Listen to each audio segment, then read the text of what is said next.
In 2025, Rheem will commit to achieving zero waste and zero landfill impact from all of our global manufacturing operations.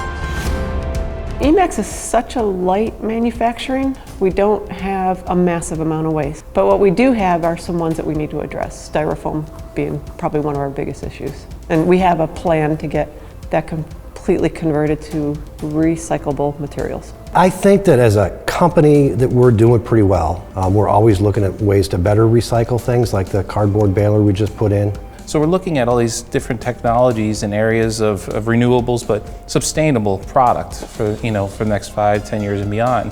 And what happens when those products are at the end of their life? How does it affect the landfill? We're very conscious and careful of the energy we're using in this space. We have a place for where the cardboard goes. So there's a lot of better communication too amongst each other where things go. I could see a difference with everybody. Everyone realizes that, we have to do good things for our planet in order for it to, be around for our children's future. People do what they do, but I think a lot of it is they don't know what they don't know, and as we get more into the recycling and they understand more what's going on, I think that it's going to take off even more. So use as much of it as you can, before throwing anything away.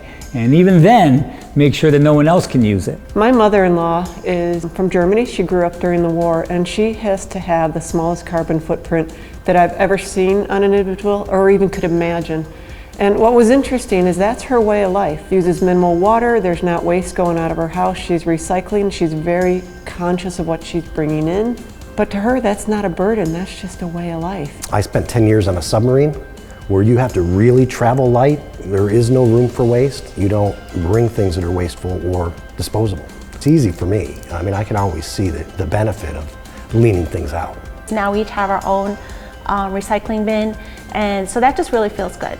I was really happy and excited that, now we're recycling. I'm excited about it. I want to leave the earth the same way it was when I came in. I think we're going to beat that date. We're real excited here to do it.